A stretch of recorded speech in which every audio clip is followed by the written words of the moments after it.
Where's Hunter?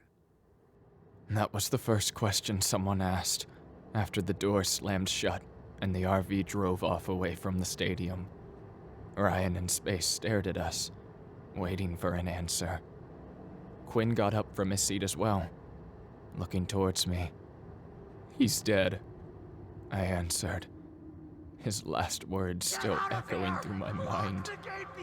Ryan cursed under his breath, Space gasping with her hands covering her mouth. Quinn continued to stare at me, befuddled by my statement. You are joking, are you not? He asked. I shook my head, speaking in a broken tone of voice. He held them off, so we could get away. That is, it cannot... Of all people... Gwen muttered, unsure of what to say or think. Of all people, none of us ever thought Hunter would be the first to fall. But now he was gone. The mightiest of the group, one of the funniest of the group, and the toughest out of us all, the man with iron skin yet a heart of gold, was dead. He had fought till the end, rushing into the heat of battle to fight off the mutants long enough for us to get away.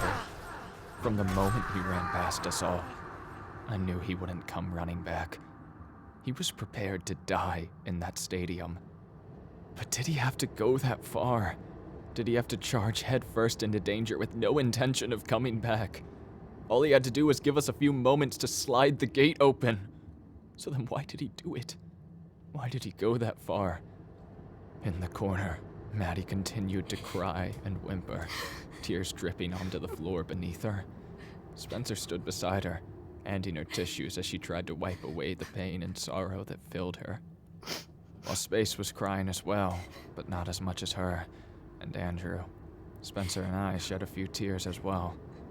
Hey, babe. Spencer said, trying to grab his girlfriend's hand. Maddie turned away from him, looking at the wall as she dried her tears. The defeated Spencer frowned, pulling up his hoodie to cover his face. I stood beside Andrew, my partner in the driver's seat and Quinn in the passenger seat. Luckily, we had managed to slip past through the incoming swarm of mutants before they surrounded and overtook the stadium. I glanced out the back window, watching as the mutants tore down the gates Quinn had locked only moments before. So who is this ruffian you have brought aboard our vessel? Quinn asked, glancing towards Octavia. The young girl was cleaning blood off her face with tissues Ryan had offered her, and had finally sheathed her katana. Ruffian? She asked, shooting a glare towards Quinn. She's with us. She helped us get out of there. Her name's Octavia Dare. She certainly didn't do a good job considering one of us is dead, he stated, standing up and looking towards her. So you're blaming me for your friend fucking charging into a horde of those things like a maniac? Go fuck yourself. She told him. That is theoretically impossible, but I do like your flair, he said, before turning to me. How exactly did you come across this divine specimen? She's been living here for a while, but apparently this town is on lockdown. Lockdown? If the government quarantined this place, then how is it we were able to enter the city? He asked. I never said the government did a good job at it. She told us. If they did, I wouldn't be standing here, and my family wouldn't be in trouble. Why are you here in the first place? Once this place did get locked down, why didn't you try to leave? Octavia rolled her eyes. Don't you think we've tried? Every time we try to leave our street, those things come for us. My brother and I can handle our own, but my mom and sister aren't capable of fighting.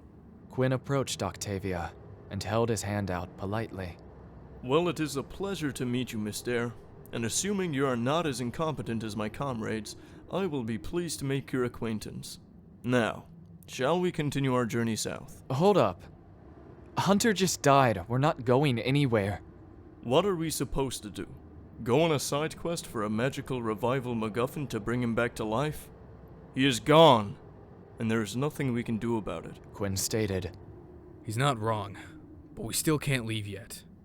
And why not? Because my family is still here. They're holed up not too far away. Octavia told us.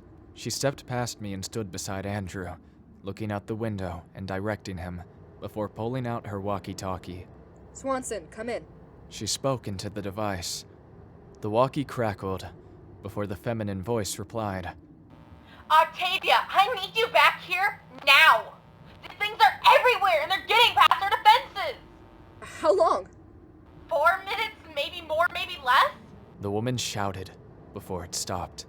Octavia cursed beneath her breath, stuffing the device back into her hoodie.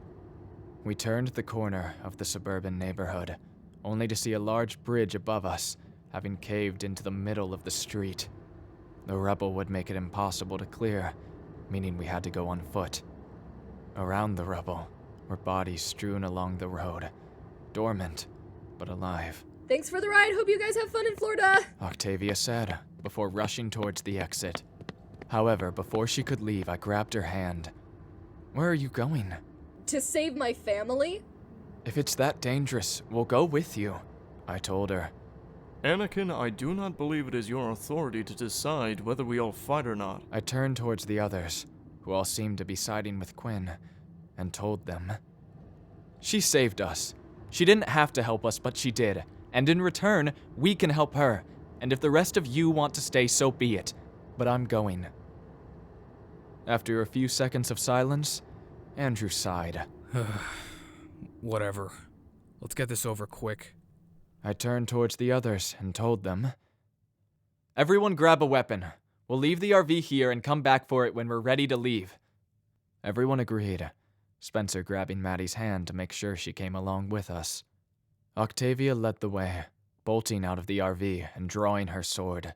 One by one, we made our way over the pile of concrete, only to see another large pile waiting on the other end of the street. We could hear screams coming from the boarded-up house past it. Kaylee! Octavia screamed before rushing ahead. But as she ran down the pile of broken concrete and sharp rubble, the bodies around us responded to her scream. We watched as one by one the corpses' eyes shot open, and their heads slowly turned to face us. Damn it! That bitch is gonna get us killed! Andrew shouted before a hand burst from beneath the concrete, grabbing onto his pant leg. He quickly jumped back, stomping down on the hand several times before looking forward to see Octavia engage 3 others in battle. Andrew raised his Desert Eagle to assist, but I put my arm out to stop him. No firearms. It'll only lure more out. Maddie and Spencer, keep the kids covered. Spencer and the tearful Maddie responded, the latter giving me a quick nod before stepping in front of Axel and Julia. Meanwhile, Andrew, Ryan, and I stepped forward, brandishing our weapons. I swung my bat, knocking one to the ground, while Andrew stabbed one in the eye with his hunting knife, and Ryan revealed a silver switchblade he used to gut one with ease. Shit, dude. These things look like some kind of monsters from Half-Life. Ryan muttered. Spencer then looked at him in awe. Wait, dude, you've played Half-Life? Less talking, more fighting. Andrew shouted at the two. One by one, we took down the small group of mutants, Octavia leading the attack with her sword. She slashed and swung, unleashing a flurry of attacks against the incoming enemies. However, in the corner of my eye, I noticed one sneak up on her. I turned around and raised my bat to kill it, but was interrupted by Octavia, who spun around and flicked one of her throwing knives into its head. I reached out and grabbed her wrist. Hey, slow down before you— Let me go! She exclaimed, breaking away from me. She rushed ahead, charging at another mutant, leaving the rest of us to fight the others. Behind me, Andrew and Ryan were fending off the mutants, while Space, Spencer, and Maddie stood in between them, the kids behind them. However, Octavia's shouts had worsened our situation, and I could see even more stumbling out of the nearby houses and the shadows around them. Spencer and Space cowered beside the kids, their weapons drawn due to their inexperience with combat. Maddie, however, did none of the sort. She reached down to her belt, pulling out one of Luis's hunting machetes, and stepped towards the incoming enemies. With tears in her eyes, Maddie cut down the enemy with ease. The distraught girl then shoved its body aside, before pushing another to the ground, stomping down on its face with her boot. Another attacked her from behind, clawing at her neck, but she retaliated by stabbing it in the hand and blowing its brains out with her pistol. Despite my objections, quickly used her firearm to kill the remaining creatures, all except the one in front of her. It approached her, and she grabbed it by the head, holding it in front of her.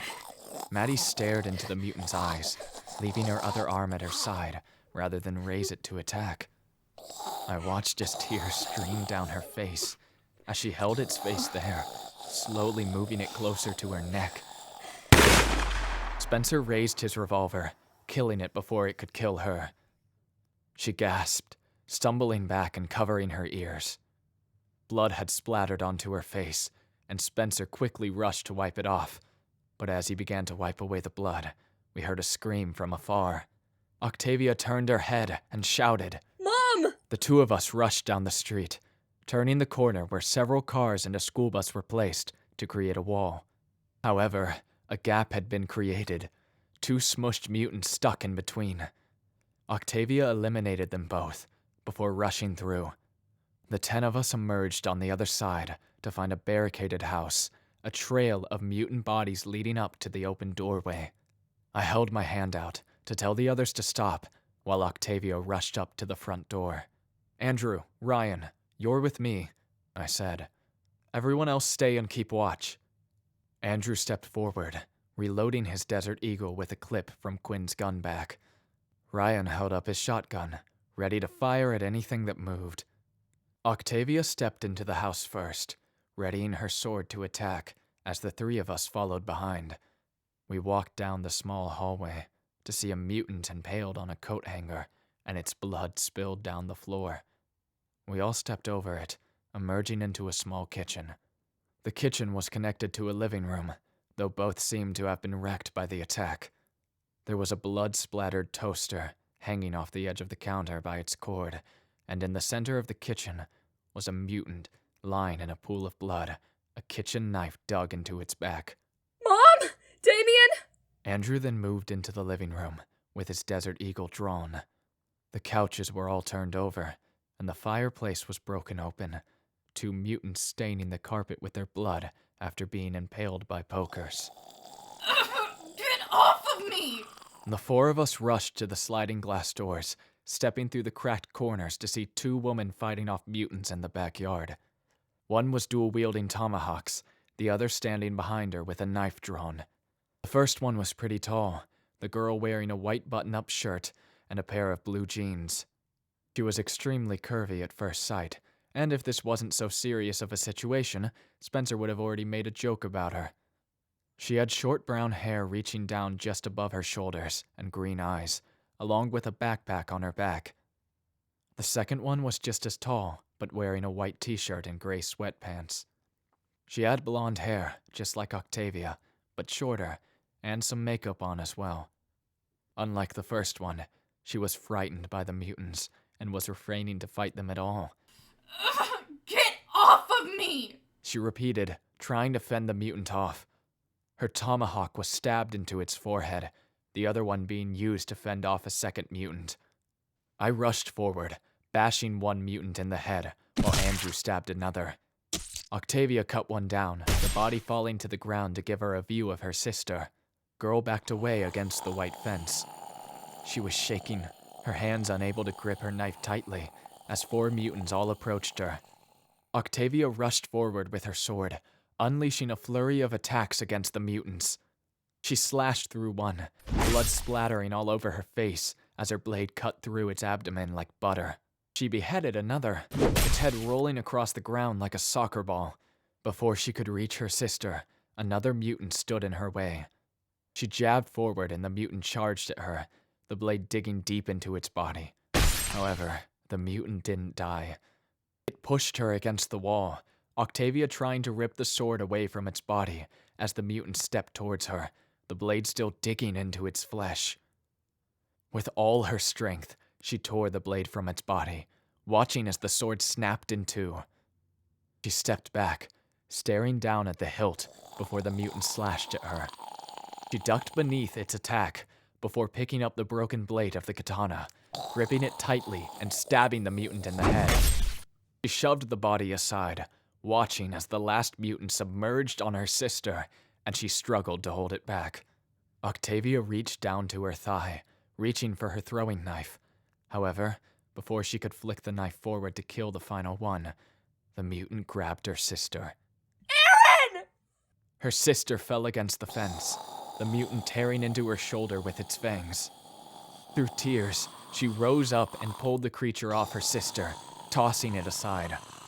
Brian put it down with a blast from his shotgun, as Octavia knelt down beside her sister, who was laying on the ground, clutching her wound. Octavia held her sister's body in her arms, begging for her to hold on as she cried in pain. Aaron, you're gonna make it. You're gonna be just fine. The three of us stood behind her, staring down at her sister's body and the bloody mess that was left behind. Octavia had hope, but we all knew the fate that would soon befall her sister.